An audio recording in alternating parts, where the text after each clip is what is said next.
Well, hey everybody, it's Miriam and I'm Chris. And I'm Miriam. She's Miriam. I'm not Miriam. So, we just got a text message from Joe, two crazy ketos. So we're doing the 7 days of Keto Chow only challenge that Joe is interested in doing. It's been really interesting. It's been really normal. It's not that interesting. I mean, I've done this before for 100 days. I did it for a month. Yeah, it's kind of... It feels like having Keto Chow 3 times a day. It does. And, well, I mentioned yesterday when Miriam wasn't here that day 2 of doing just Keto Chow for all your meals tends to clean you out a bit. And fortunately, I'm done with that now. So, woo TD! Yep, that's Joe texting me right now. Acacia gum.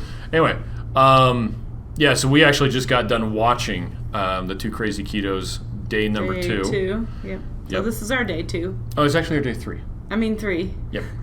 Day 3. Because that was day 1. That was day 2. Count. Today is day 3. Oh, that's right, because you did the video without me. That's right. I got my feelings hurt. But let's talk about where Miriam was yesterday. Yeah, I was at a photo shoot.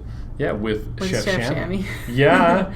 He was so nice. It was Jacob, the guy who came to KetoCon. The son of Chef Shammy. Yeah. But anyway, he was doing photos, and it was so awesome because I took my photographer and he just was kind of showing us what they do, and he had this huge prime rib. Yeah, it was smelled like delicious. It was he all took a food that photo you of could have eaten, right? They made all this keto stuff because we were coming, and they had like beef and zoodles and this yummy sauce that was all keto friendly, and they had a spatchcock chicken that was the chicken that's opened up like this. That was moist. Grilled on the barbecue grill that was really moist, and yes, everything smelled and looked delicious, and I stuck to my guns and I said, I can do this. Even though all this keto deliciousness, I'm like, I can't fail on day 2. Yeah. So yes, and then I also went and got my nails done. Look at how cute my nails are. They're Keto Chow Keto Chow shaker. So there we go. Because we're going to Keto Fest next week. Yes, we're going to Keto Fest next week, and I always like to have keto nails. My nails just look like nails.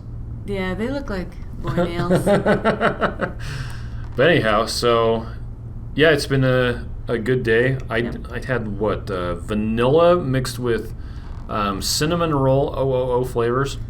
It tasted like Snickerdoodle Keto Chow. I'll just do that. It tasted a little bit like cinnamon roll, I think. And then I bet if you mixed it, I bet if you put cinnamon roll into the Snickerdoodle, it'd taste more. Did I have chocolate for breakfast? You can't even remember? You had 2 meals today. I think I did chocolate for breakfast.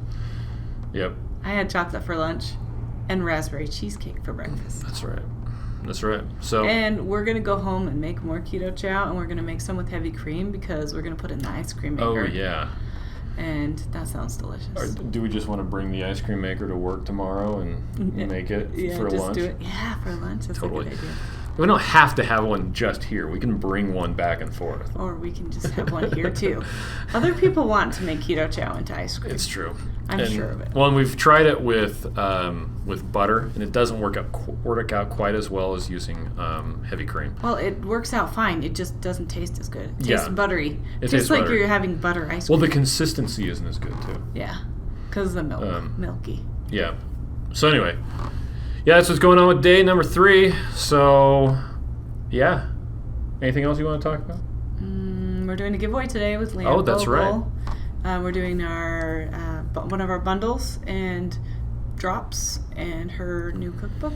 Yeah, there's details about that on the blog, or you can go to our Facebook Instagram page or in our link tree. Mm-hmm. Yeah, has the entrance for the giveaway. We do lots of giveaways. We're going to take a little break from giveaways in a while, but right now we've got to get the ones we've got scheduled. So. Oh, and confirmed, we're going to be going to Low Carb Houston. Oh, Houston in October. We're going to take our kids. End of October. So that should be fun. It'll be fantastic. So they actually have school off. We're going to let them work. Yeah, well, first we're going to hang out. People at Houston do some don't fun get stuff. annoyed with kids because we have a lot of them. And I don't think our kids have ever had beef ribs. I know, we got to get them beef ribs.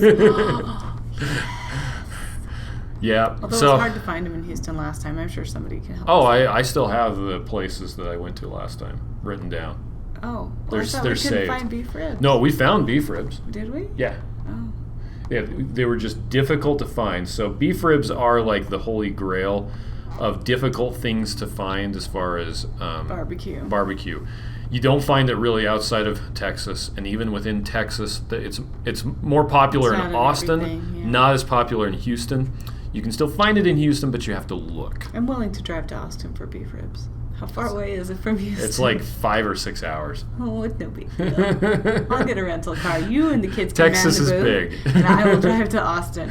And then on my way back, I'll drive 2 hours to Waco. Okay, might as well. It's in the wrong direction, but sure. I'll get beef ribs on my way. All right, that's it for day 3. Thanks, everybody, for joining us. Have a good day. All right, bye.